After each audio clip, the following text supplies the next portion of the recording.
And so for myself personally, I mean, my mama told me I can do whatever I want to do as long as, here's what she told me. She said, you got 3 tries. The first time you come up with an idea, we can talk about it all day long. The second time, if I hear the same idea, then we can continue talking about it, but I'm gonna start thinking, well, if you're gonna implement it. And the third time, if you bring me this idea and you still ain't got a plan, you better drop it or you better implement it. So I said, okay, mama, sure. So that's basically what I keep in the back of my mind. Awesome. You can't just talk about it, you have to be about it. So that's one thing. Did you see, like, in your family, like, talking about Black family, you bring up your mom in that sense, like, was your family artistic in that way, that they wanted to bring, like, that they wanted to encourage you to show your arts, or like what is the relationship with arts in your Black family, even, or even the stories that you kind of write now? Yeah, my goodness, yeah. So the Black family is extremely important to me, and like I'll divulge. Is that a right word? Okay, let's start again. Try and use big words, don't even know what they mean. It's like divulge information. It's like it works for me. Usually when it's not wanting to share something, I will share some personal information. So the Black family is important to me because I grew up with shows like the Huxtable Family, you know, Cosby Show, and those kind of shows. And while they were, you know, nuclear families, they still showed some real reality issues. But I did not grow up with my father, and so that was like a really big hole in my life because I found out from my mom that he plays 9 instruments, he writes. He sings. He has like a bad stutter, so that's probably why I talk so fast. I probably get that from him. But like, but when he sings, he sounds like, oh, you would never know, right? And I'm like, what? So all the creative side comes over there, so I still got no one to lean on to figure this stuff out. And so it was really important for me that when I start writing to just big up our Black family and even our Black men. I have 3 sons, and it's important to me that every Black man knows that he is the king, and we need to support him in whatever he does. And the world is afraid of a strong, beautiful Black man, and that's probably why our family is half destroyed today, to tell you the truth. So that's why it's important in my writing. I lift up the Black woman, I lift up the Black man, and overall the Black family. Yeah. Terrence, help me out here. I'm like, cry for a minute and then go back. This is all so good. It's like, what's next? Give us another question that we didn't ask. Oh, so good. Because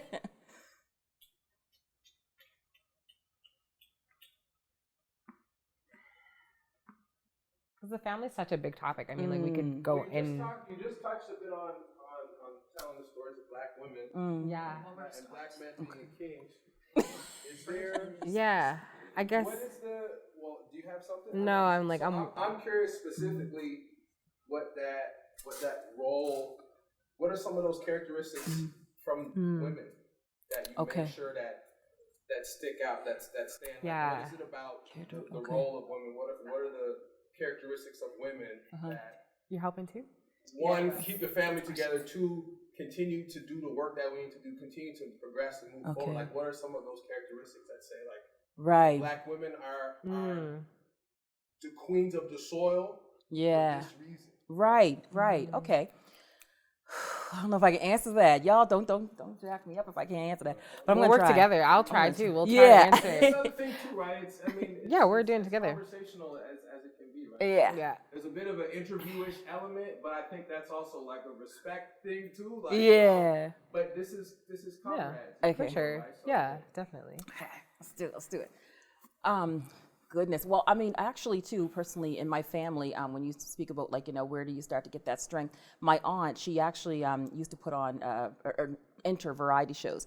And she is a writer, she's an author, and she used to love fashion back in the day, too. So I attended a lot of those. That was back at the East Preston Rec Center before it actually had its new edition, and it was so tiny, the stage was so tiny. So I just remember my uncle, they do like wood burning, woodworking, all this kind of thing. So I've always had, like, in my family, artists around me. My grandmother, God rest her soul, she does folk art, did folk art. And I just always was able to soak it up and know that it was okay to figure out something in art. But I remember my mom said, well, you can't go to NASCAR because there ain't no money in art right now. You can do it on the side. I'll support you there.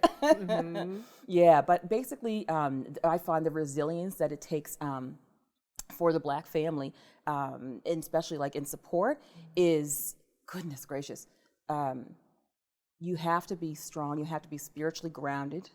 I can't say that for everybody, and that's where my heart weeps and cries, because when things happen in my life, I can lean on the Spirit, right, for advice, for direction, for guidance. And so that's a gift that I hope that I could give everyone, just to show them how strong you can be. I called myself in earlier circles an undiagnosed MAD artist. So for people who don't know what MAD means, that's basically, your mental health is at risk in your self-care. So I use my art for self-healing, that kind of thing, and for coping. And so if it's one thing that Black men and women know how to do is cope. So we know, through slavery, it's been 400 years, we have not dealt with that yet. We haven't dealt with it as a society. We haven't dealt with it as family. So because we've had to be so strong then and getting through and just surviving, we're doing the same thing today.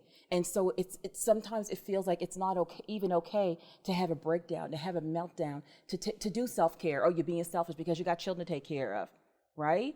So yeah, I guess.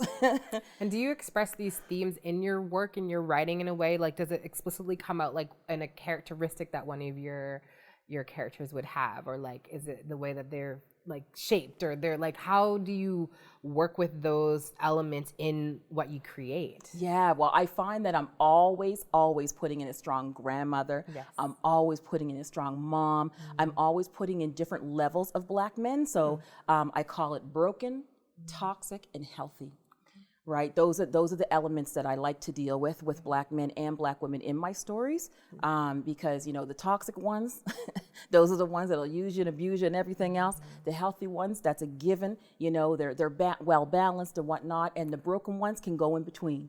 So if there's too much more life on them, they can go toxic, or if they have a strong Black woman behind them, strong Black partner behind them, then they can be healthy. Okay. Yeah, that's cool. You use the words, you went from strong black woman to strong Black partner. Yeah, because I am a multicultural artist, so I don't want to always be like, I'm not Black only, I'm Black featured and Black focused. So I could say that too. Yeah, because I don't have a problem with a Black man or a Black woman having a white partner or somebody else partner, but they have to be holding them up. Yes. Yeah. Ooh. I have a question. Do it. Go Can I ask a question? Yeah, please. Okay. You were talking about writing. 2 seconds. Y'all are getting this, right? Okay. Everything, all angles. Writing Black people. What's the one thing? Okay, so 2 questions. What's the one thing that you can't stand that people write in about Black people? And then what's the one thing that you always make sure you include when you write about Black people?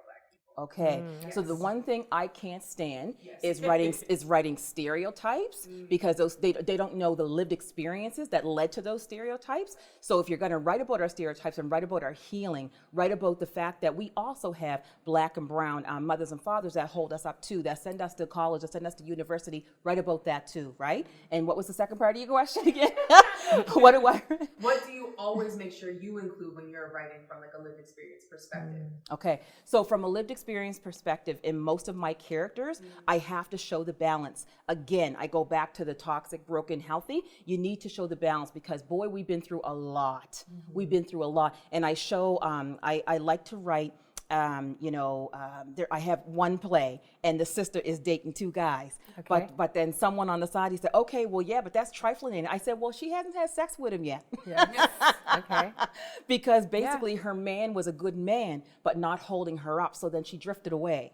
Right, but she still respected herself and respected her body. She didn't have sex with him, but she was drifting away. And so I just want to show there's real situations there, right? Because not everybody sees it's different when a guy cheats and different when a girl cheats, right? Because the guy just thinking, okay, Yeah, I think that's also kind of relates to the cultural aspects that are the Black African Nova Scotian experience too, in the ways that relationships, love, romance, all of that, like, I looks love really Black different love. for I us, do. right?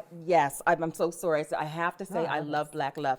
Don't apologize for that. Yeah, and it's just because Please don't apologize for loving Black love. We love Black love. And like I said, I do respect all cultures because I have multicultural cultures in my family. Yeah. So, but it's just when I see brown skin and brown skin together and holding one another up, there's something you said for that, because society has tore us apart so much. Yeah. And even I want to make a point too about the submission. So I'm working on a feature, my very first feature length film called Not Worthy. Congratulations. Thank you. And so one of the broken down relationships in the main character, the husband talks about the submission. He's like, well, black women don't want to submit to black men, and da da da da. And she said, well, you skipped over a couple of scriptures, honey. So if you read Ephesians da da da da, I will submit to you because you love Christ, and then you're going to love me under Christ, right? So I don't have a problem to submitting, because we're supposed to do it. We don't submit as a slave. We submit as a partner, and we hold up and we serve, right? That's when we serve one another. So it's dealing with that. So when the brothers and sisters see that, they're play. Yeah. Yes.